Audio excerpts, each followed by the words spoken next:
Good evening. I am so excited to have Kansas City Council President Shannon Sneed on the Yes. show tonight. Speak it into existence. Yes, we're gonna have to do that. We're gonna have to do that. But I'm so glad that you're running for the seat, and I must say that I'm proud to have you here tonight. One, you're an emerged sister of mine, and I'm honored for that. And you are a graduate of UMES. Yes, where your baby goes. My baby goes to UMES. He's a freshman there, so I'm excited about that. And you served as a neighborhood advocate. Yeah. And are you still serving as that now? You used to No, serve there? so I now live on the west side of Baltimore. Okay. And so we're in Reservoir Hill. So most of my work, I would say, was done in East Baltimore. Okay.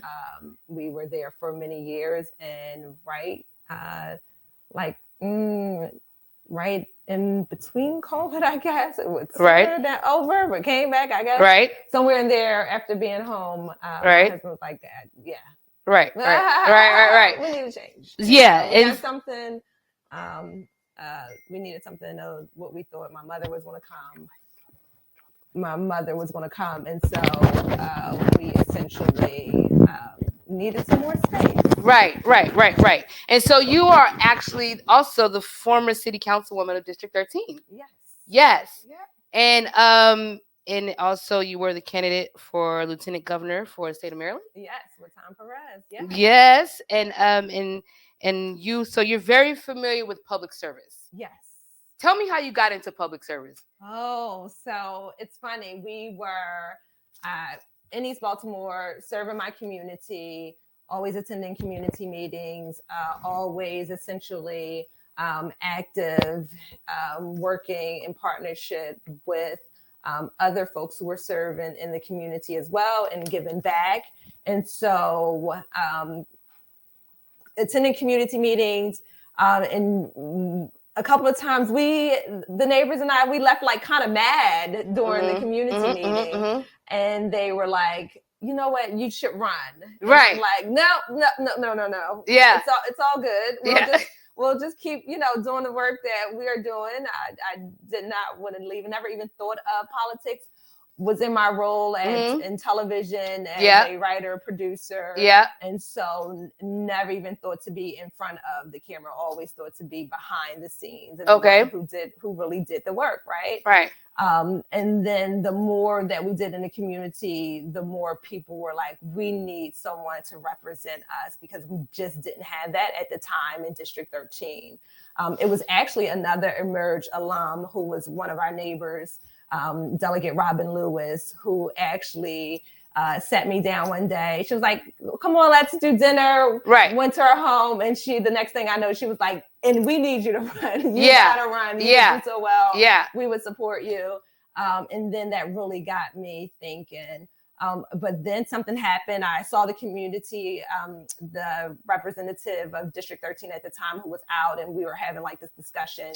And I was giving him ideas, and he was basically turning everything down. Yeah. And so I came home frustrated, and my husband was like, "So are you just going to keep complaining, or are you going to do something about it?" Yeah. And so that's what essentially made me throw my hat for District 13 at the time. Okay, and that is, I like that. So you had the fire in your belly. Yes. And you said that something has to be done. Yep. And so you said something has to be done in the community. And I think that that's what politics and public service is about. And I'm glad that you took that step and you won your seat. Not the first time, though. So I lost the first time. Okay. By 13 votes that night. And we 13 like, votes. 13 votes, 13th district. I was okay. At WJZ 13 ahead at the time. Just left there. We weren't there at the time that the actual election actually happened. Yeah. And so my general manager at the time was like, "You got to pick one." I picked up my community. Okay. You can't do politics and broadcast. And so, but that night, 13 votes. And then we were like, "Open it up. Let's count everything." But it opened it up more. It opened it up to 43 votes.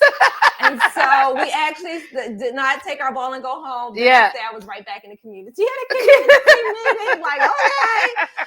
We lost that one, but but let's still keep 43. going. Yeah, for first time, I think I raised like $7,000. Not a whole lot of money. Right. I just thought I could knock my way. Yeah. But you still, and that's such an important lesson that you really cannot do it without making sure that you have the funding, and fundraising is absolutely a big piece of it. And that's really what I feel like Emerge really pushed and made me like focus on during the next race. And it was Helene Luce who was in class with our current comptroller. They were in the first class of Emerge, and they both said, if you, Helene at the time said, hey, if you take Emerge, you would have won. So go and take this class. So you'll be ready for the next time. And I wasn't even thinking about the next time, just stayed active, just, kept doing our service. And then when it was time to do it, I was like, you know what? I am going to go back. Yeah. And so we went back and we won in 2016. I was pregnant. On a campaign trail. Yes. Yes. I do. I think I do remember those pictures of you being pregnant. I was all belly at the time. But you look great. I don't know if I felt that way, but listen, we really had to fight in our belly, because I'm like, now I'm fighting for not only our community, but I'm fighting for my actual child who is going to be born, right? And so education is such a big part of it. Making sure that we have, as I always think about my mother, who's now an older adult, as they say, who doesn't get around like she used to. And so at the top of my mind, I'm always like, how do I best fight for my community? How do I make sure that we take care of the babies to our older adults? Yes. And so that's constantly what I like. That's what like really drives me to make sure that everything in between gets done. Like there's no one thing that I say that we got to make sure that we cover. When I was in the council, it was like, because we have some issues, let's try to uncover and create solutions for all of these issues. And that's the other thing that I learned from working with U.S. Senator Chris Van Hollen. He will never tell you, oh, I had these 3 top things. It's like, as long as we have big issues and as long as we have a number of issues, we're going to tackle them all. Tackle them all. As long as constituents are calling and they have issues and concerns, that's going to be our issues and concerns. And so that's where I really like, absolutely, it's no 1 or 2 things. There are a number of things I agree. We need to tackle and need to, like, all of them need equal focus, I feel like, in Baltimore City. Yeah. And I say education is connected to everything. Education is connected to the crime piece here. Education is most definitely connected to the jobs here. Mm-hmm. And so I'm like, there's nothing that we can't do where it goes back to, well, what do you know? How do I teach you? How can you learn? And so it's so many, I believe, I'm so sometimes frustrated as a resident in Baltimore City, because I'm like, we worked so hard when I was a council member. We worked so hard when I was a council member. And I'm like, to see some of the challenges that we have today, right now, it frustrates me. And that's what made me throw in my hat for city council president now. Okay. I'm like, we have to make sure that we like root out corruption. I'm like, we can't even have a conversation sometimes in Baltimore City without a piece or an article or something coming out about corruption. Now, and that's what really encouraged me to do public financing. I'm like, I'm going to take the first step. If we're really going to do things differently, especially since we voted for this when I was in council, especially since we have the opportunity to use this, I'm going to use public financing, and that's the first way to root out corruption. I'm not taking any money from big businesses, dark money, developers, not even from unions. And I'm like, as a former city councilwoman, as a mother here, I want to make sure that I serve the people of Baltimore. Okay, so let's talk about the people of Baltimore. And one of your priorities, let's dig into the priorities, okay? So one of your priorities is combating crime. We have a new commissioner, and we have a new state's attorney, and our homicide is under 300. I don't even think that's something to brag about. Okay, I'm just gonna be 100 with you. That's not something to brag about. but because we still have a long way to go, right? And you were city council for District 13. You've been involved in politics for a long time. Tell me, if when you become, let's say when you become, how about that? Okay. And when you become the city council president, what would you do differently then that wasn't done back then when you had the hands in the pot to make things change? Because homicide was really high then. So what would you do differently now as a city council president? Mic down just a little bit more. Okay, go ahead. So here's the thing, that when I was running for city council president, when I was a city council member the last time, okay, we were looking for a commissioner. Okay. And so we had just gotten in, I think Kevin Davis was leaving at that time. Yes. We were looking for a new commissioner. Yes. We didn't have anyone that the mayor picked that was actually from Baltimore City. Here is the opportunity. I think we tried it the outside way, but we need someone that gets the respect from the command. We need somebody who gets the respect of the people of the streets. The commissioner that we have now is known. I've worked with him. Yes. I've walked the beat with him. He's been in Northeast Baltimore. That was one of the places that he was as a major. And so we know him. Respect him. He knows when we say Rose Street, I know where he knows where that is, and he can mentally see that. He could see that. Makes a difference. So he knows the city. He knows the city. Yes. And I think you need that. Yes. You've got to know the city. To me, it makes a difference, and you got to have the respect from the neighbors in the neighborhood. And I believe that this commissioner brings that, because he knows who Ms. Davis is. Right. He knows who Ms. Davis' grandson is. Right. And so part of, to me, is that relationship, that respect. There was a time when our police commissioner, our teachers, our doctors, they lived in a community with us, especially in East and West Baltimore. Now, Shannon, I have to say, my position in seeing and working internally, working with the agency, and I know some really good officers, amazing officers, and I've also seen where they will, if you want to drop homicide, if you want to drop crime, if you want to drop those rates, there has to be accountability somewhere, right? So we can say we have our cops on the street risking their lives every day to turn people that have 7 gun charges, assault, lots of violent crimes, and they will be getting out that weekend, tomorrow. How are you going to fix that to make sure that that's not to keep But that's happening? not we can't determine what the judges do. We can't determine what the juvenile system does. What we know is that, and that's one of the reasons you said, here's the difference again. When I was on the council, we actually voted and worked with, at the time, Council President Brandon Scott, to make sure that we had police control. Whereas we did not. We now do. Are in the process of it. Still a couple of things to be done, apparently. But we know that they worked on that, and so that's one of the things that will change it, because you have people here that are paying attention. And to me, I'm still going to go back to say, accountability is a huge piece of it. That's another reason why I'm running for city council president, because it doesn't feel like we have accountability anywhere. Not even across the board. That's where the corruption comes in. That's where when I'm like, the trash is not being picked up, when recycle is not being picked up. I'm like, let's pull out the budget and see what the heck is going on. Is it a people problem? Is it a fact that we don't have the money?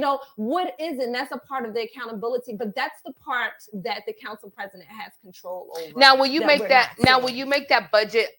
So we know where to find all this information, but a lot of the people that are regular, hardworking women of Baltimore City do not know where to find that, where the money's going. How will you make that transparent? Will you make this see that this is where the money's going, and they can actually see it? Because they'll say, yeah, the money's going here and there, and they don't see it in their community. And that's, oh my goodness. I'm so glad that you brought that up, because when you talk about community, that is one of the ideas that I have. So many over the years, we've done plans for our communities. We've done charrettes for our communities. We put in time as community members, and the plan never comes into fruition. And so I'm like, as one of the things, as one of the goals that I would like to see is to make sure that we actually have a community representative, so they can say, hey, because we have control over the budget now. It used to be that you could only take money away. Now you can add to different budget lines. And so for that, I want to make sure that we're actually supporting communities, that we're actually supporting the people that are living here, because they know what their communities need. And no community is like, they're not the same. They're all different. And so one community may need streets, they may need pavement. Another community may have problems with dumping. And so they need that. Another community may need more resources. I don't know, for a person actually to work in the community, to do all the things, to pick up the trash. I want to make sure that we hear from those community members, and that we decide where the money goes. They decide. It is not coming from the city, someone up in the office somewhere, but we actually work with our communities. And to me, that will make a difference. I'm like, we have to start and go back to our communities, because there are people who want to help. There are people that say, listen, I'm retired, I have time. I've seen this over 30 years, and no one has fixed this same broken sidewalk. No one's fixed this same broken alley in the back. And so that is one of the things that I want to make sure that we do. Thank you for that. I see that passion come out. All these ideas. And so it's just like, it's time to get our. I seen that passion come out again. That was, I love that. And it's still, I say it over and over and over and over and over and over again.